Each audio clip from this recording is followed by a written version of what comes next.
انتهت بطولة كأس العالم للأندية وقدر نادي ريال مدريد إن هو يفوز بالبطولة للمرة الرابعة في تاريخه، والنادي الأهلي حقق المركز الرابع بعد خسارته من نادي فلامينجو البرازيلي.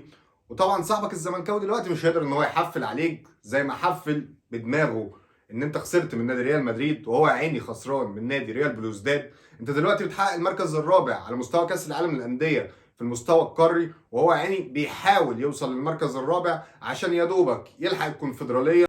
البطولة دي وضحت نقط كتير للنادي الأهلي سواء على الشكل الخططي أو الأداء الفردي للعيبة، وكمان عرفتنا على مارسيل كولر أكتر، وكان لازم إن احنا نناقش النقط دي في فيديو بعد ما بطولة كأس العالم للأندية تنتهي. بس ما تنسوش لايك وسبسكرايب عشان نكمل، ويلا بينا نخش في الموضوع. يمكن انا من وجهة نظري ان النادي الاهلي اكتر فريق استفاد في البطولة دي من مشاركته، بعد ما كان الفريق كل طموحه ان هو ينافس على بطولة الدوري ويتفاجئ بمستوى اللعيبة في بطولة افريقيا قدام اخصام قوية. انت دلوقتي بتشارك في بطولة كاس العالم للاندية قدام فريق زي فلامينجو او فريق زي ريال مدريد، سياتل، اوكلاند سيتي، ثقافات مختلفة وطرق مختلفة، في منها الفرق البدنية وفي منها الفرق المهارية. انت واجهت الفرق دي واستفدت خبرة انت ولاعيبتك كبيرة جدا عمرك ما كنت هتستفاد منها سواء في الدوري المصري الميؤوس منه او في بطولة افريقيا اللي كان فعلا مارسيل كولر هيتفاجئ بمستويات اللعيبه لما يسافر يلعب بره. الفكره كلها اللي موصله احباط للناس بعد خساره النادي الاهلي من فلامينجو ان الناس كلها كانت متخيله ان الاهلي بعد ما كسب اوكلاند وبعد ما كسب سياتل ان هو في امل ان هو يكسب ريال مدريد ويقابل الهلال السعودي في النهائي، لكن الموضوع بكل الاشكال كان صعب جدا. يمكن الاهلي معود جماهيره كلها على ان الفوز ده حاجه طبيعيه، وانك فكره انك تتعادل او تخسر ده شيء مش طبيعي والمفروض ان هو ما يحصلش بايا كان ايه الفريق اللي انت بتقابله. لكن فكره ان انت تفوز على ريال مدريد بالعقل كده هي ما كانتش منطقيه خالص، لكن ان انت تفوز على فلامينجو الفريق اللي هو كان ظاهر قدامك ان هو مهلهل جدا، فريق ما عندوش دفاع خالص، انت كان ممكن ان انت تفوز عليه بالاربعه وبالخمسه، لكن السبب ان انت ما قدرتش تستغل الفرص اللي جات لك، والفرص كانت خطيره، لا ده هي كانت انفرادات. فما ترجعش تلوم ان الناس بتتضايق ان انت ما قدرتش انت تحقق المركز الثالث، لان انت اللي طمعتهم في كده وهي شافت بعينيها ده. لكن الفريق باي شكل من الاشكال استفاد من البطوله دي اكبر استفاده سواء على المستوى المادي وسواء على المستوى الفني. انت عندك لعيبه كتير جدا اول مره تشارك في بطوله زي دي، سواء خالد عبد الفتاح سواء مروان عطيه، لعيبه زي دي كان بالنسبه لها امل ان هي تلعب ماتش اهلي والزمالك، مره واحده لقيت نفسها اللي هي بتلعب في كاس العالم للانديه. لكن الحياه مش كلها ورديه، في نقط ظهرت واضحه جدا في النادي الاهلي انك ما ينفعش تكمل على المستوى ده في مراكز معينه. وخلينا نبتدي الموضوع. يمكن محمد الشناوي لازم يكون في حارس احتياطي يقدر ان هو ينافسه. محمد الشناوي ماتش هايل وماتش تاني لا انا خايف. حاله ثبات المستوى اللي كانت موجوده عند الشناوي ما بقتش موجوده.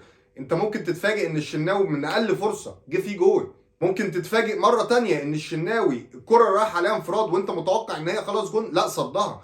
فانا مش هقدر ان انا اتابع النادي الاهلي اكبر نادي في افريقيا واللي بيشرف دلوقتي قاره افريقيا كلها ان اشوف حارس المرمى بتاعه متذبذب المستوى. لا ده الحارس يعتبر نص الفريق واقوى حارس موجود في افريقيا حاليا محمد الشناوي، ولازم ان هو يرجع للمستوى ويكون مستواه ثابت.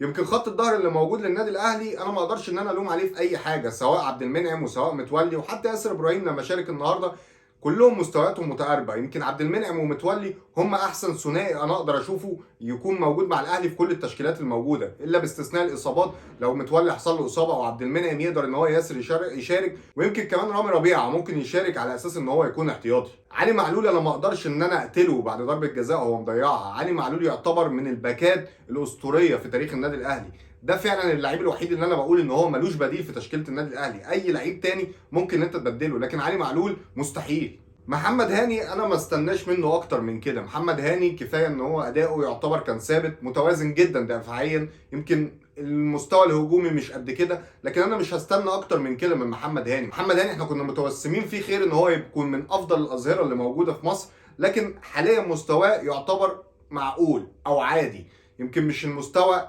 القليل اللي كنا شفناه قبل كده، لكن محمد هاني ممكن ان هو يجيب نفسه فورمته، او بوجود خالد عبد الفتاح ممكن تحصل حاله منافسه، لكن كويس ما يقدرش اقول ان هو كان وحش او سيء او اي حاجه من الحاجات دي. خالد عبد الفتاح يمكن مره واحده لقى نفسه بيلعب قدام نادي فلامينجو في البرازيل، هوب اتشنكل، هوب عمل ضربه جزاء اتطرد. يعني مش هقدر الوم عليه، هو بالنسبه له اول ماتش دولي في حياته يلعبه. نيجي عند خط النص بقى اللي هو فيه كلام كتير قوي. اليو ديانج.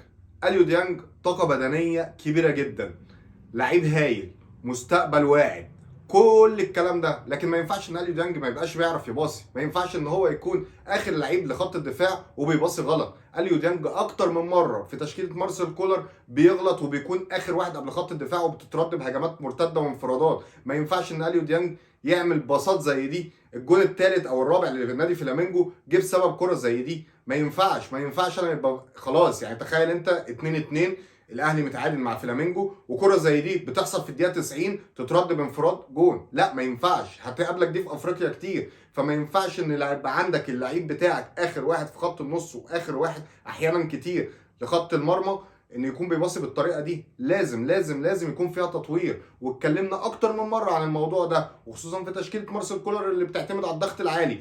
اوقات كتير اليو ديانج بيكون اخر واحد. ما ينفعش باي شكل من الاشكال تكون مستوى الباصات او التمريرات عنده بالشكل ده. حمدي فتحي انا مش هقدر اتكلم عليه. حمدي فتحي انا شايف ان مستواه ثابت في كل الماتشات، يمكن عنده روح وعنده طاقه وعنده كل حاجه بيقدمها في الماتش. عمرو السوليه بعيد جدا عن مستواه يمكن بسبب الاصابه، بس اوقات كتير بنشوف عمرو السوليه كويس. عمرو السوليه ما تعودناش ان هو يكون مستواه قليل او مستواه ضعيف بالشكل ده، لكن عمرو السوليه راجع من اصابه فنقدر ان احنا نعذره وياخد فتره تاهيل، ويمكن دي كانت تاهيل ليه عشان ماتشات الدوري اللي جايه اللي هتبقى فيها ملحمه كل 3 ايام ماتش، وانت لسه مستني كمان هتلاعب سان داونز والهلال السوداني في بطوله افريقيا، ماتشات كلها اصعب من بعض. نيجي بقى عند اهم نقطه انا هتكلم عليها النهارده يمكن قبل نقطه خط الهجوم.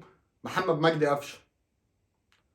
لا، محمد مجدي قفشه مش موجود. احنا ما بنلعبش بصانع العاب. النادي الاهلي فيه لعيب في تشكيلته واقع، هو موجود بس اسما. يمكن بعد ماتش سياتل والجون اللي هو جابه الناس كلها قالت لك قفشه وبرافو. انا مش شايف ان قفشه قدم اي مستوى. قفشه كل اللي عمله كرة في العارضه وكرة تانية راحت بالرزق جول.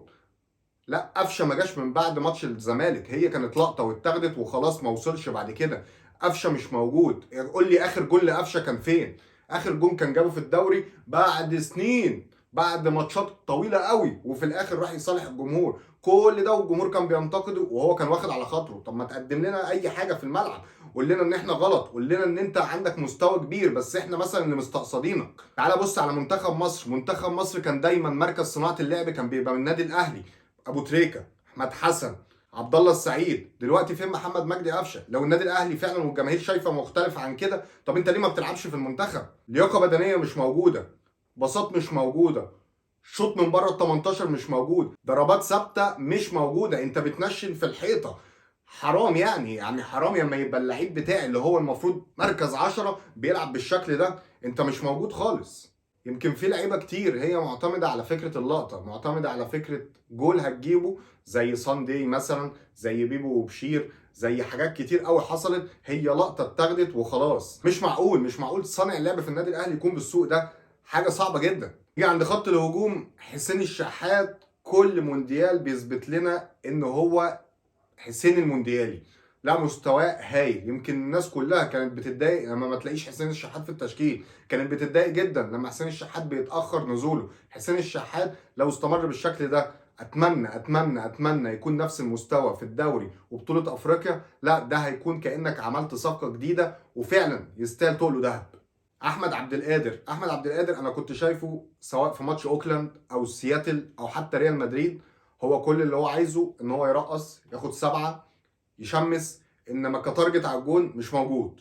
ويمكن كنت متضايق جدا في ماتش فلامينجو ان هو بيلعب وان هو اكتر لعيب في خط الهجوم مارسيل كولر اداه دقايق، لكن هو مارسيل كولر كان عنده فكر في دماغه انا لاحظته النهارده، ان ادى الثقه لعبد القادر واداه تعليمات ان هو يروح على الجون. يمكن عبد القادر عنده مستويات هايله. عبد القادر احرف لعيب في الاهلي، يمكن احرف لعيب في مصر حاليا، عنده امكانيات فرديه هايله، لكن يروح على الجون يستغلها. احنا كل الماتشات شفناه بيرقص هنا، بيرقص ناتشو، بيرقص كامافينجا، بس بعديها الباصه غلط، بعديها مقطوعه. عنده مهارات لكن لازم تبقى تارجت على الجون، تروح على الجون على طول، يعني ترقص وتروح تباصي ترفع تشوط تعمل اي حاجه، الكره مش كلها ترقيص.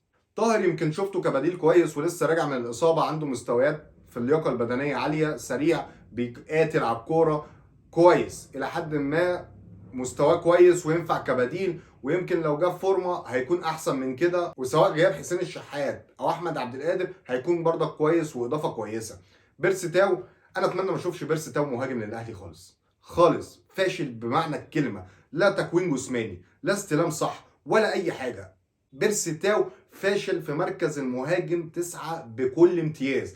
بيرسي تاو انا مش عارف ليه موسيماني رغم ان هو كان اللعيب عارفه جدا كان بيلعبه مهاجم، ليه مارسيل كولر بعد ما شفناه نازل احتياطي وكعب من الكهرباء ورايح وجايب جول بقى بيلعبه مهاجم؟ بيرسي تاو مش تكوين جسماني لمهاجم خالص، جناح كويس بيرقص ويروح سواء على اليمين او سواء على الشمال، لكن كمهاجم لا مش هينفع. وده يخلينا نتكلم على مركز المهاجم ومحمد شريف. يمكن لو رجعنا بالزمن شويه كده ونفتكر ايام عماد متعب، وطبعا كان مهاجم قناص وبيخلص من نص فرصه يمكن من ربع فرصه اوقات، وجالنا بعديه وليد ازارو اللي كان بينافس عماد متعب على المركز ده وقدر ان هو ياخده. وليد ازارو احنا مشيناه عشان كان بيضيع كور كتير رغم ان هو خد هداف الدوري وكان بيخلص ماتشات كتير. جبنا بعديه بقى مين؟ جبنا بعديه والتر بواليا، جبنا بعديه اليو بادجي، جبنا بعديه محمد شريف. الثلاثه فشل. يعني انت ممشي مهاجم بيسجل واخد هداف الدوري عشان تجيب لعيبه جديده، لسه هتشوف الدنيا بقى معاها ماشيه ازاي. مشيت بادجي، مشيت بواليا، وديت شريف اعاره، وكان في نفس الوقت في واحد ما ينفعش حد يقرب منه، مروان محسن اللي تقريبا قلل الطاقه الانجابيه للشباب الاهلاوي بنسبه 50%، ويمكن للمستوى الشعب المصري عشان هو برضك كان اساسي في المنتخب 70 80%، فمروان محسن كان عنده فايده كبيره جدا في تحديد النسل. لكن الفكره دلوقتي احنا استحملنا مروان محسن سنين سنين سنين كشعب مصر بقى مش كنادي اهلي. انا بعديه محمد شريف بعد فتره الاعاره في النادي الاهلي طلقه. كل ماتش للنادي الاهلي انت ما اتفرجتش عليه تبقى عارف ان محمد شريف سجل. محمد شريف خد هداف الدوري ويمكن كان بينافس على حاجه رقم قياسي ان هو يحققه كمعدل سجل اهداف في موسم واحد، وكان مستوى هايل. خلينا ننسى اللي عمله مروان محسن وبواليا وبادجي والناس دي كلها ونقول احنا خلاص بقى عندنا مهاجم فعلا نعتمد عليه، بيسجل باليمين بيسجل بالشمال. يمكن نقطه ضعف كانت في الراس وقدر ان هو يتمرن عليها وراح هوب مسجل لنا بالراس، كنا عندنا مهاجم متكامل. ايه اللي حصل بقى بعد كده؟ انا مش فاهم. يعني ايه اللي حصل لمحمد شريف؟ هل مشكله نفسيه؟ هل اللعيب مثلا كانت الدنيا مسهله له وماشيه معاه؟ في حاجه حصلت احنا مش عارفينها، بس اللاعب لازم تاهيل نفسي او مع السلامه، كل واحد يروح في طريق، توديه اعاره، تبيعه، اي شكل من اشكال. محمد شريف لو كمل في النادي الاهلي فانت كده بتصمم على الفشل. ما انت ما تجيش عشان خاطر جونين في النادي الزمالك انت تقول خلاص احنا محمد شريف رجع، وفي نفس الوقت تروح كاس العالم للانديه على مستوى قاري وتلاقي هوب جون جه في اوكلاند الكره متشاطه بكل السوق اللي في الدنيا، بس هو الرزق بقى لما تيجي تخبط في الجون وتخش. وبعد كده حاله بقى من فقدان الثقه وتضييع الفرص سواء في ماتش سياتل ولا في ريال مدريد ولا حتى النهارده في فلامينجو. يعني انا لما شفت كره محمد شريف النهارده، لعيب رايح من نص الملعب انفراد، الجون قدامه مفتوح كل الزوايا، بيشوط في نص الجون وكمان بيشوط برجله الضعيفه اللي هي الشمال وهو اصلا مش اشول. طب انت عايز تعمل ايه؟ احنا لو حاجزين كوره ساعتين ورحت انفراد بالكوره مش هعمل كده. في ايه؟ لازم نظره من اداره النادي الاهلي للمركز ده. انت في ايدك ان انت تخلص ماتشات وبطولات كتير جدا لو جبت فعلا مهاجم سوبر. النادي الاهلي مع كولر بيروح كتير جدا، بيروح مع نادي ريال مدريد، بيروح ضد سياتل، بيروح ضد اوكلاند، بيروح ضد فلامينجو، بيروح ضد اتخن فريق، بس محتاج مهاجم يخلص الفرص دي ويخليها جوال. لكن بالشكل ده انا مش مستني ان انت تجيب لي مهاجم وتقول لي ده مهاجم افريقي والواعد ولسه بقى ايه ورور وانا هستنى عليه ويكبر وهبيعه زي مثلا ديانج او زي مثلا ملك ايفونا. لا انا مش عايز ده. انا اللي عايزه منك ان انت تبيع لي كل المحترفين اللي ما لهمش لازمه زي ميكيسوني، زي برونو سافيو اللي ما اثبتش نفسه خالص غير بجون في نادي الزمالك، زي بيرسي تاو اللي هو اصلا انا مش عارف احنا ليه جايبينه ب 3 مليون دولار. بيع يا عم كل دول وهات لي مهاجم سوبر بفلوسهم كلها يخلص لي من نص فرصه. انا النهارده في كاس العالم للانديه لو عندي مهاجم بيخلص من نص فرصه انا كنت اتعادلت مع ريال مدريد، انا كنت كسبت النهارده فلامينجو، انا كنت جبت المركز الثالث اقل حاجه. وهتشوف كل ده هيبان لك في الدوري وهيبان لك في بطوله افريقيا، وساعتها الناس مش هتصبر مش هتستنى. لكن باي شكل من الاشكال البطوله فعلا كانت مفيده جدا للنادي الاهلي. يمكن الناس كلها كانت باصه في حته ان النادي الاهلي رايح ينافس على اللقب، لكن مارسيل كولر كان عارف ان هو رايح عشان يستفاد فني. ادى فرصه لكل اللعيبه اللي دخلت القائمه بتاعه البطوله، كل اللعيبه شاركت بلا استثناء، من اول خالد عبد الفتاح ومروان عطيه اللي لسه الاهلي متعاقد معاهم، لحد علي معلول اللي لعب كل الماتشات هو واحمد عبد القادر، حتى محمد شريف خلاه ياخد، ومحمد مجدي قفشه خلاه ياخد. فانا اتمنى ان الناس تبص بصه على مركز المهاجم، فعلا كان هيفرق معانا بكل الاشكال. انت جاي لك دلوقتي 2 مليون دولار تقدر تستفاد بيهم، تقدر ان انت تبيع لعيبه كتير انا مش شايفها ان هي مفيده. برونو سافيو انا معلش ادفع فيه 1.5 مليون او 2 مليون دولار وفي الاخر ما اخدوش معايا كاس العالم للانديه، لا ده معناه ان في حاجه غلط، ولازم نقول ان فعلا في حاجه غلط، ما نكبرش. لويس ميكيسوني وبيرسي تاو دول صفقتين لبستنا فيهم مرات الحاج موسيماني بالشراكه معاه. انا ما شفتش بيرسي تاو غير اول ماتش لعبه قدام الاسماعيلي، غير كده ما شفتوش. ميكيسوني ما جاش اصلا، انا ما شفتوش خالص. حرام ان احنا نضيع مبالغ كبيره زي دي في لعيبه انا مستنيها ان هي تعمل حاجه، تعمل مفاجاه. لا ومعلش، رغم كل ده مفيش مهاجم في الدوري المصري تقدر ان انت تجيبه لي تقول لي ده مهاجم سوبر. لو جبت لي احمد الشيخ بتاع غزل المحله هداف الدوري دلوقتي هيبقى زيه زي حسام حسن لما جالك. انت محتاج مهاجم بمواصفات خاصه، مهاجم فعلا هو قناص وسوبر، مش لسه هيبتدي حياته في سجل التهديف مع النادي الاهلي. انا عايز واحد هو معروف الراجل ده، لا ده راجل تقيل، يعني هو يوم ما محطوط في مركز المهاجم انا ما عنديش اتقل من كده اقدر اجيبه. صدقني هتلاقي الدنيا اختلفت جدا. دي كانت النقط اللي احنا حابين نتكلم عليها واللي لفتت نظري في بطولة كأس العالم للأندية مع النادي الأهلي. أنا مش زعلان ومش عايزك تكون زعلان إن النادي الأهلي حقق المركز الرابع. احنا أصلا ما كناش متأهلين للبطولة، بس احنا رحنا واستفدنا فني ومادي. غيرنا لسه بينافس على المركز الرابع عشان يروح الكونفدرالية.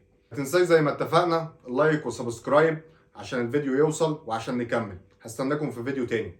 سلام.